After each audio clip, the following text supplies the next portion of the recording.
hello. Today we'll be back doing another video because the last one was so well received and we didn't receive any hate comments. And so we're going to do it again. This one's going to be quick, fast, snappy. I have a couple of things I want to ask my sister. I'm sure she has a couple of things she wants to ask me as well. But before we do that, we had some questions from YouTube and also we jumped on Instagram Live to see if there was anything else that we had to do. So, first one. Do you find that now T is an adult that you have someone to lean upon? And also, you have someone now to give you advice and guide you on things. You can step back from the fully encompassing the older sister role and can sometimes be silly. I think it's really hard to give up the older sister role, if I'm being really honest with you. I actually really struggle and do still struggle with my siblings growing up and actually not needing me in the same way. So it's great that I have a best friend in T, but I also kind of miss sometimes the dynamic of like being the eldest and having to look after and taking on that responsibility. And that's just because when my siblings grew up, and they are growing up, and there's 4 of us, thank God, and, you know, extended cousins and so forth, you kind of then have to refigure yourself out in terms of your identity. Like, you've only known how to be a sister your whole life. Who are you now and why does that matter? Yeah. And that's probably playing into why I'm so serious all the time, or I want to try and be like the best fun self I am, because I don't think that at any point in my life I didn't take it seriously. And now at the age of 30, I'm like, wait, not everything's that deep or serious. Like, you can just go and have fun and not expect something at the back of that. Just because you're in this life where you're like, as a sister, do well so they can do well. As a sister, go to school and do well so they can do well. As a sister, do well at work so they can do well. Which is a weird juxtaposition now because I'm married, so you can't really help me with that. No one's trying to help you with being married. No, do you get what I mean though? Like, suddenly you don't have that same responsibility. Like, exactly, right? I'm just not a baby. I'm and a so woman. I really enjoy it, and thank you for asking. I mean, we do have our like tiffs, but I would say given our generational We don't have divide, tiffs. we do because we have different points of views. No, but hold my on. point is that even if we have that, I learn a lot from We my actually siblings. don't have tiffs, by the way. Let me tell you, I just want to talk about this, right? So, because there were some comments online where people were saying some stuff about you and then also something about me as well, which is absolutely fine. That's okay. Have your opinion. But in reality, one, the way we speak to each other, neither of us are like not actively engaged. I care about what you say and you care about what I say. This is how we speak to each other. It's just how we talk to each other. We're just violent in our tone. It's just what it is. And then the other thing is also... It's all out of love though. Yeah, like even our disagreements, we've never, like, there's been a rule in growing up in our house that I still live by today, is like, you can't go to sleep at each other angry. And so what room does that really leave for you to be upset with somebody? If you have to shut up and get over it, you just shut up and get over it, right? Exactly. Yeah, no, I'm not. I don't get upset with T at all. I learn quite a lot. I also don't do anything to you, so there's that as well. You do a lot, actually. You are still a younger sister. Oh, okay. And younger sisters come with privilege, and also she's a a second youngest middle child wannabe role, a little bit emo-esque, but now she's trying to be her like creative girly era. I'm trying to be a creative girly. You're still in your early 20s. Who knows what you want to be? I'm trying to be a creative girly. She is a creative girly. At what point in my life was I not a creative girly? No, I don't mean it like that. Sorry, See, that was disrespectful. More like you are a creative girly. That was horrible. I'm joking. I'm joking. You are a creative girly, but you're at such an early point in your life and your career and your you know, in the world that you're making, is that who knows where you'll be in 10 years, and that's exciting as well. I'm gonna be in hell. I'm joking. Okay, next. Your parents are watching this, they really hope not. Yeah, love you, parents. Somebody else said, I too am a South Asian older sister with ADHD. Oh, pause. By the way, because somebody else said this as well, and I actually got DMs about this from people who know me. I don't have ADHD. Like, I actually don't. She does. So when that video that was like, oh my gosh, like being brown and ADHD, that's about her. I don't know that experience. Can you confirm that, please? I do confirm. Yeah, okay.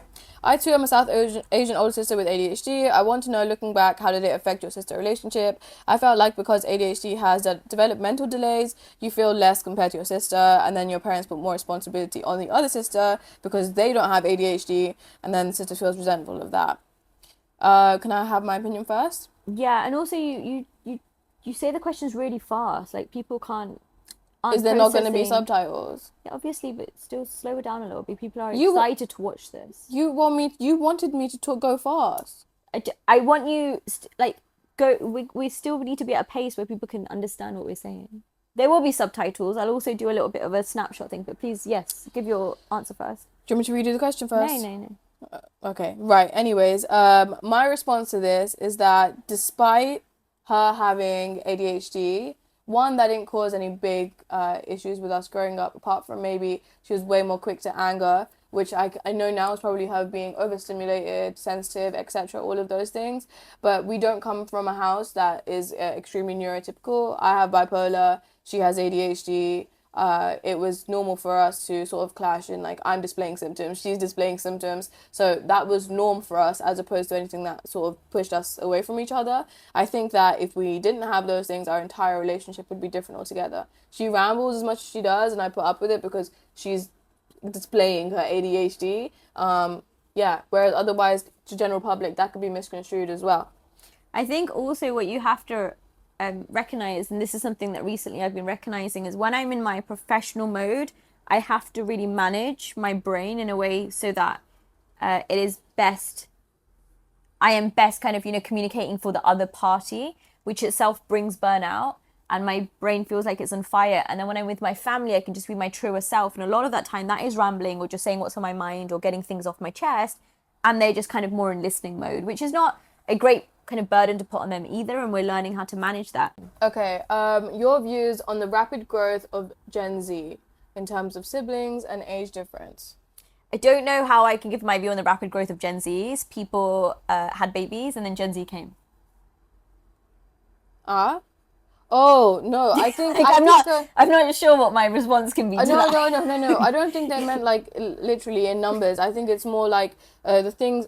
As an example, maybe you got a phone at like 16, and then your siblings would get a phone at like 11, and the other one gets a phone at like 8. So it's like growing faster than what your timeline was. I think being a Gen Z comes with the. There's hair in my eye. I think being. Open your eyes. I can't see it. Okay, whatever. I think being Gen Z comes with. How do I reframe this? I think it's great that Gen Zs are now coming into the working space because they're teaching us a lot. Like, they are remote working first. They want to have values. They believe in being fair and kind to some extent, which is amazing. However, I think from a working perspective, so I'll put it into brackets and buckets, Gen Zs aren't the best communicators because they haven't been given the space to do so. And a lot of their formative years was during the pandemic where they were stuck at home behind a screen. And so that's really all they know. From a friendship perspective, I don't think Gen Zs have real friendships or relationships. They're quite transactional and they're based on like follow, like, subscribe, share. Whereas when I was growing up, your friendships are rooted in actually getting to know the other person and going out to meet them and see them and greet them because you didn't have that sense of social media. And I think with family, Gen Z have to be a little bit kinder because they want instant response or instant change. You know, you say something, the other person needs to learn, unlearn, and then grow. But actually what you realize is your brain is made up of so many years of socializing that it will take longer than that. So those are kind of my thoughts on Gen Z. But saying that, I think we need to really think about what Gen Z do want from the world, but also be quite frank with them and be like, hey, you want this from the world, but you're kind of being a hypocrite, so you should probably fix that and sort that out. Do you know what I mean? Question. But I just want to bring this point up is like a really good example being, Gen Z want to be sustainable, but they'll still consume fast fashion. Gen Z want to work remote first companies, but now Dell, as an example, has said that they're not going to promote anybody or they're going to limit promotions for people who are remote first. So Gen Z, are you going to stop buying Dell computers and their, hardware, or are you still going to put money into their business and then complain about online? I think we're going to point out the root of the problem and what that problem indicates rather than just the company itself. But I think maybe that's the point. And Gen Z are so fast at pointing things out, but to change the world, you need to be slightly more practical and pragmatic. And it's not a, by the way, that's not a criticism. Like, I love the fact that Gen Zs can be like, actually, that's wrong, or it's not relevant. Can you bring it back? I'm like, wow, that's such a great learning. But then also give people the responsibility of being pragmatic and practical. So if you're going to point out, Dell, this is a problem, that this is what you're doing, then also change your consumption and your behavior so that Dell know that they have to change what they're doing. Otherwise, they're going to be status quo biased. They're going to think we're already making profits and the people are yapping, but they're not really doing anything about it. Valid. Yeah, valid.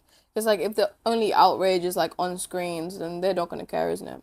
Most people who are making profit don't care about what you have to say because you're still putting money into them and their business. Yeah, true. I do have a question.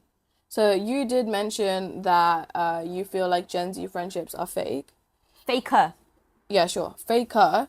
Now, my question is, do you feel like if you were to consider that your view on Gen Z friendships are a little bit skewed because I'm in the creative industry, and so the things that you have seen, they do rely a lot around like, oh, like your best friend is a girl that you met online on Instagram, or the places you go to hang out are places where like you've been invited to an event or something like that. Like just the sheer narrative of what That's I not what I'm experience saying. is different. Sorry, no. Some of my best friends have come Yeah. from a DM. Some of my best friends, I've Yeah. slid into people's DMs and they become my best friends. Yeah. My point is not how you form friendships. That's not the point. How you form friendships is beautiful and it's great. And if anything, that's also a way that we form friendships. Is, you know, I went to New York a couple of weeks ago, and a lot of the people that I met, or my friends, were people that I was following. I was linking on through like Zoom and, you know, Google Meets, and then I was able to meet in person. I think my point is that when we're in person, people who are, maybe generalizing here, not the Gen Z population, is you're able to put your phone down. You're able to actually like have a conversation without taking pictures. You're able to do something without wanting to have content. You're able to actually get to know about someone, their family, like meeting their family, understanding what's happening in their dynamic, right? If you're having a really bad, crappy day, do you actually have a friend that you can ring up and be like, hey, I'm having a bad, crappy day, right? And do you have one? Do you have two? Do you have five? And my point being is, when I go online, because I do a lot of like research around this, Gen Z are one of the loneliest generations, right? In 2019, it was around 1 in 5 people are lonely. Now I think it's like 1 in 3 people are lonely, and yet most of us are connected. And so you can have friends for like good times, but I guess what I'm trying to say is a lot of Gen Zs, from the understanding of online research and the news that's coming out and also speaking to people, is they don't have friends for the bad times. And your bad times are just amplified because then you're turning to social media and you're watching people's success reels, which is not their reality. All right. Okay, that's fair enough. Does that make sense? It does make sense. I thought maybe you were seeing like me as an example and thinking that like, okay, well, a lot of your friendships are transactional, but like, and I agree they have been, and that is what you've seen for the past few years. But it also is your viewpoint of those things is because I'm your sister and I'm in those spaces. I'm talking about Gen Z as a whole. I'm not just talking about you. I don't know what everyone else is I up to. think that the point you made earlier is, no, I think the way that you all are braver to make friends and you're not afraid to talk to someone, you're not afraid to, you know, slide to someone's DM, that's the kind of attitude that we all need to learn from. But what I fear and what I see is that you're not able to take those same skills out into real life. And so you're scared of talking to someone or walking up to someone or having a conversation in person, ordering food, you know, failing. You're scared of what people are going to think about you. You're really quick to go make a video online, but you're really afraid of like standing up and doing a presentation in front of 10 people. Yeah. That I think is like wild, right? Yeah. Because for me, you put me in a room and I have to talk to 1,000 people, I can do it. Yeah, the confidence But is if really you, but if offline you and tell online. me, but if you tell me, oh, make a video, and 1,000 people are gonna watch this, I'll be like, oh my god, I might have a little bit of a panic attack. I wouldn't. But I might, right? But if I said to you, go and speak to 1,000 people, I would do it. you might do it. Yeah. But the general Yeah. person might not. I'm just built different. Okay. Next. Is it all of your trauma and bullying and your neurodiversity that's helped you No. in character building? No, I've just always been like this. How have you always been like this? Were you born different? Is it your DNA set up? I swear to you, I'm literally built different. I told you. Like, And what are you built like? Tell us. that this is my world. I can do what I want. And at no what I point like. in your life, Yeah, in when I 20-something went to years, did you feel like you were bullied or it wasn't your I world was or you weren't good enough? when I went to university, of course, when I faced racism, of course, you know, like strange dynamics that I hadn't been like weird age dynamics and stuff like that. Then of course, then I felt powerless and helpless, and that shut down all the confident parts of my brain. But that's a blip in the story of my life. And I think confidence is a really important topic. So how did you rebuild that confidence? Because people are listening to that being like, we get it and we understand and we empathize, but how do you get back up from that? How do you rebuild your confidence when somebody else or something else has broken it down? I had to like relearn who I am, because when your confidence is broken, all these negative things you're thinking about yourself, like those are the reasons why you can't be expressive, be loud, or reflect any of your old traits, you know? The same way, like when you're depressed, the things you used to like, you don't like them anymore. So I have to go back to, okay, if this was me 5 years ago, what would I like? I like Animal Crossing, so then I'm playing Animal Crossing. Or I like animals, so I'm surrounding myself with more animals. I'm just trying to trigger the parts of my brain that remember who I used to be. And then eventually with time, it's exactly what happened. Also, being in love with someone who also respects and loves every single aspect of me, it's hard not to be confident. Because you can never see a flaw in yourself. I mean, obviously, apart from when you do something wrong or something, you don't see a flaw in yourself. You're always coming back to somebody who thinks that you're so great and treats you with such great respect. It's like a complete opposite from the bullying, from the racism, and that's really healing as well.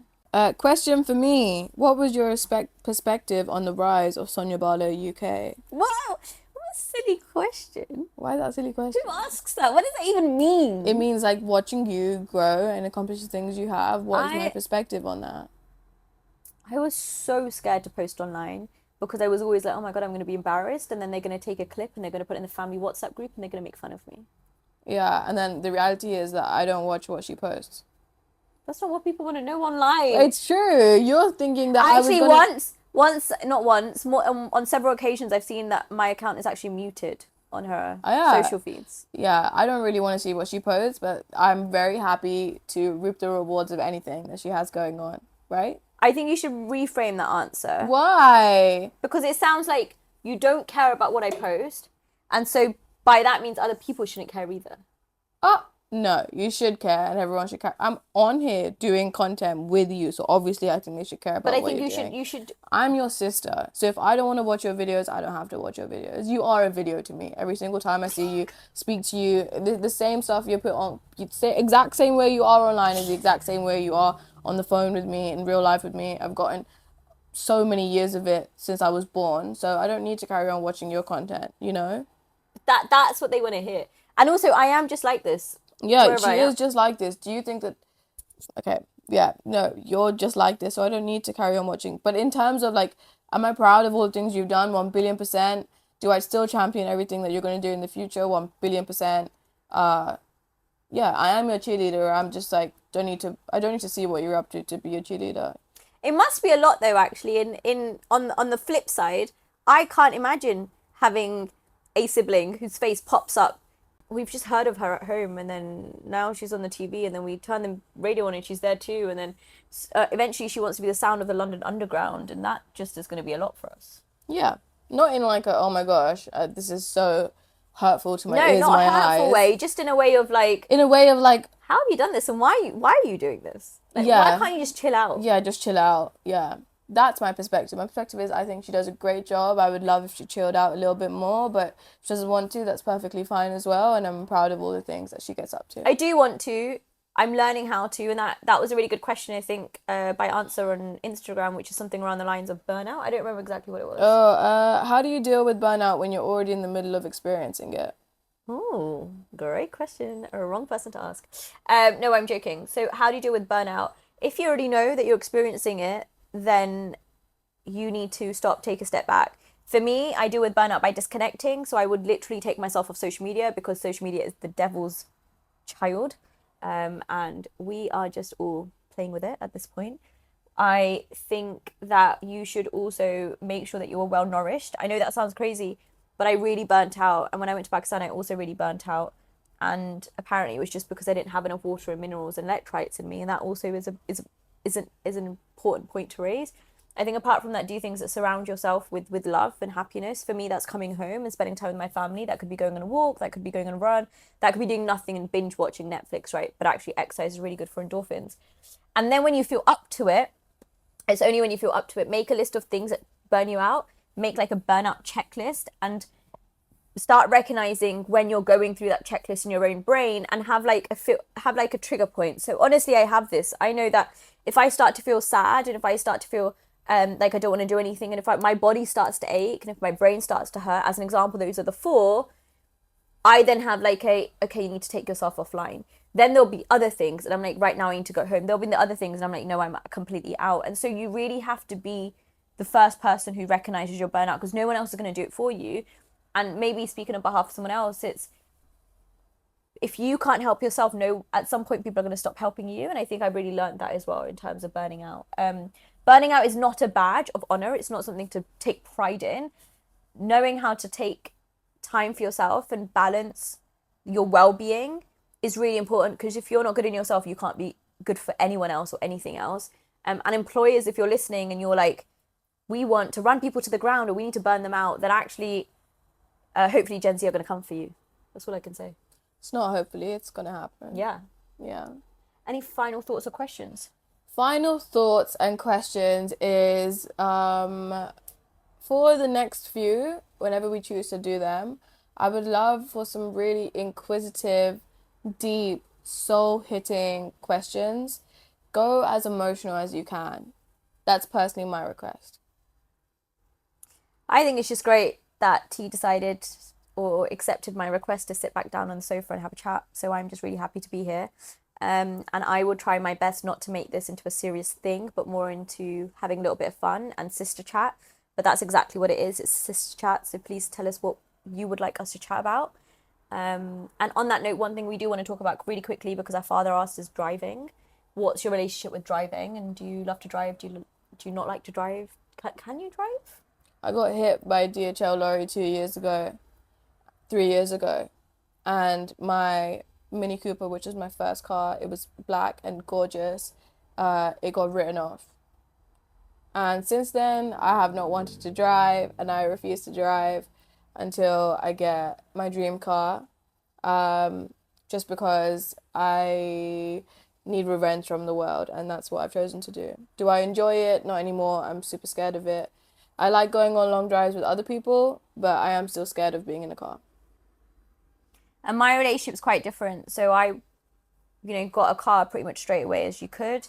Some of my best memories actually include driving around with my siblings and going out for takeout or going grabbing ice cream, especially when you have those like beautiful summer nights and the sky's pink and blue and it's just you and your car, and the music's on. At that point it was a CD, so you'd have to really put the music that you wanted on your CD, put it in, and so you knew the songs that were coming up. You're all like karaokeing in the car, and you're going and getting ice cream, and you're just sitting there in the car parking lot.